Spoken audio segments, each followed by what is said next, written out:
welcome back to my channel. My name is Sidani, and if you're new here, welcome. So today I want to make a quick video. I'm out here driving, but I was just thinking about the food industry and basically what I see happening in a lot of communities and how it makes me feel.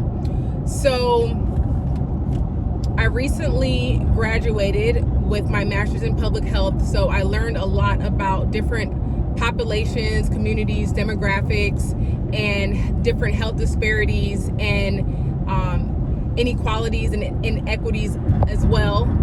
And what makes me really sad is that in certain neck of the woods, in certain neighborhoods, there is no healthy food choices whatsoever.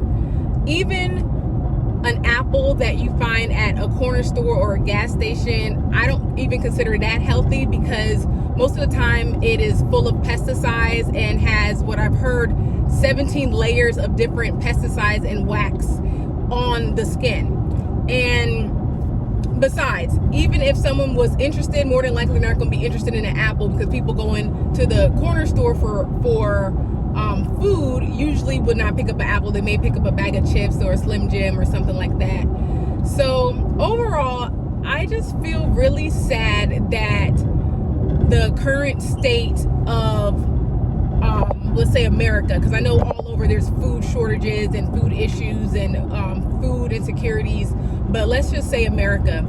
I feel really sad. Let's say it's Southeast. I feel really sad because there's no food choices. Kids are hungry. They're barely getting any quality food at school, and then when they come home from school, either they don't have any food because just can't afford it, or they don't have any food that's nutritious. Most of the stuff is just packaged, full of high fructose corn syrup, and honestly, just overall not healthy. So like I said, I've been really feeling down about this issue for quite some time. And I also feel like the issue of food deserts and food insecurity is something that is really, really, really, really massive. It's not something that one person can just go in there and make a difference. However, with the platform that I have and the education I have and the experience I have, I still want to be able to share like my thoughts on what's going on. So these are my thoughts and my thoughts alone. I believe that it's a full cycle. I believe that a lot of people in certain neighborhoods are exposed to certain foods because that's all they have. They would not, like, for instance, I met a lady the other day, and we were talking about, I was doing actually like a workshop, and I was talking about different vegetables, different root vegetables, different potatoes, and how to stay away from like white potatoes because it has more of a high glycemic index versus a sweet potato or a purple sweet potato.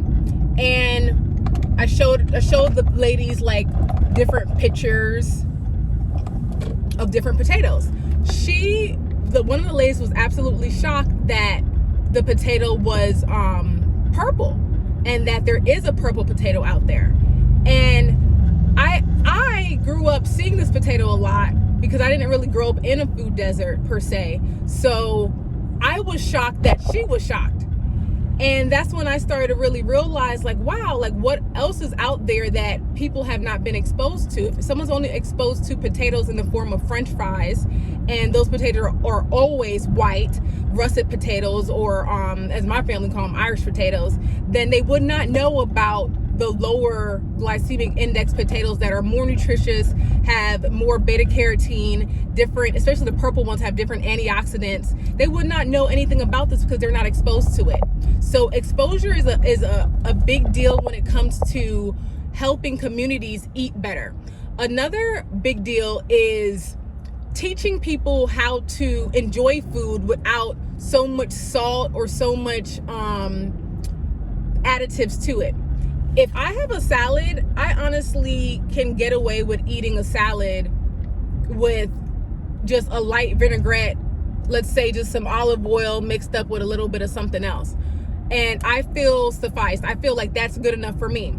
However, I do notice when people eat salads, sometimes they put so much ranch on it, or they put so much different salad dressings on it that are also full of corn syrup and also high in sugar and high in salt. And they're taking something that once was healthy and now it's just complete trash. It's almost like the little bit of roughage that you'll get doesn't outweigh all the other ingredients that you put in there to make it unhealthy for you. So just being able to eat and knowing how to eat properly and knowing how to enjoy simple flavors, or the flavors don't have to be simple, but flavors that are more natural, let me say that. So other than exposure and just knowing how to eat, I also believe another detriment to certain communities that are facing food deserts is politics.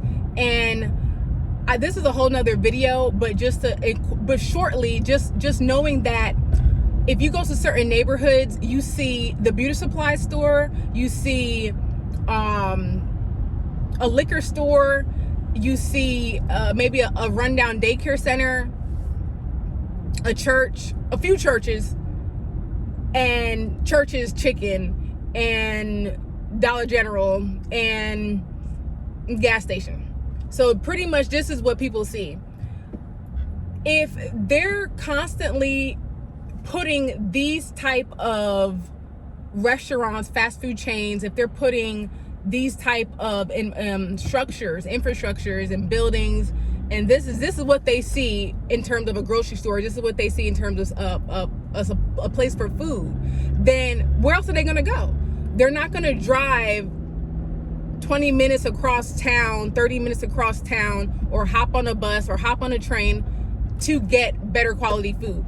So they're just eating according to, you know, what they can get. They're eating based off of, oh, I should have went the other way. Oh, maybe not. Well, yeah, sorry about that. So they're eating based off of what's around them.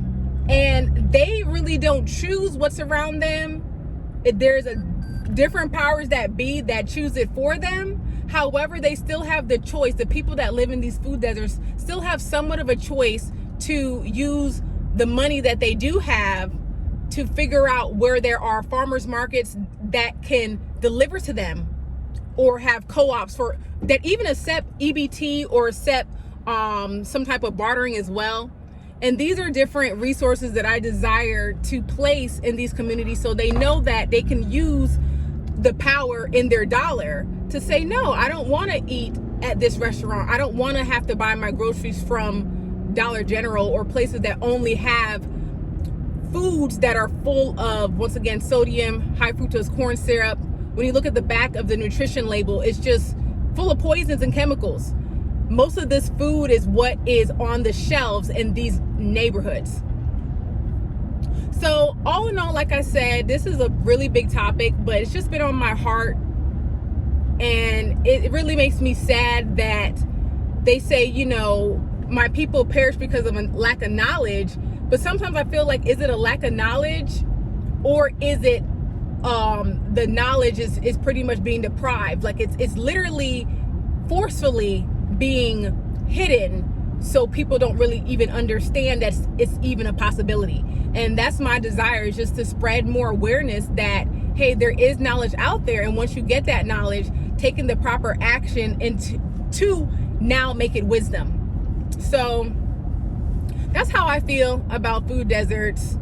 Like I said, this is a really big project for me, and this is a really big journey, but this is my heart. I know that the food that people eat really will change their lives in more ways than one. And if you're growing up on sugary drinks and salty foods, and every once in a while for a holiday you get a real good cooked meal, but even that cooked meal is full of sodium, and then you're having hypertension, and you're having all of these other chronic diseases that are easily preventative. Some of them, yeah, do run in families, but at the same time, most of them run in families because the families is in the same environment, eating the same thing, doing the same thing, and no one's wanting to change. Some people are scared to change, and some people can't change because the powers that be, what they place in these neck of the woods to keep people in this certain cage. So that's my little rant for today. Thank you all y'all that stayed this long in the video. Please let me know any comments below.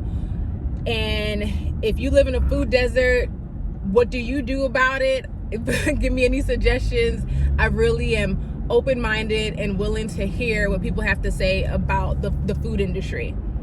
Okay, so thanks again. If you like this video, like it, comment, share, subscribe, and until next time.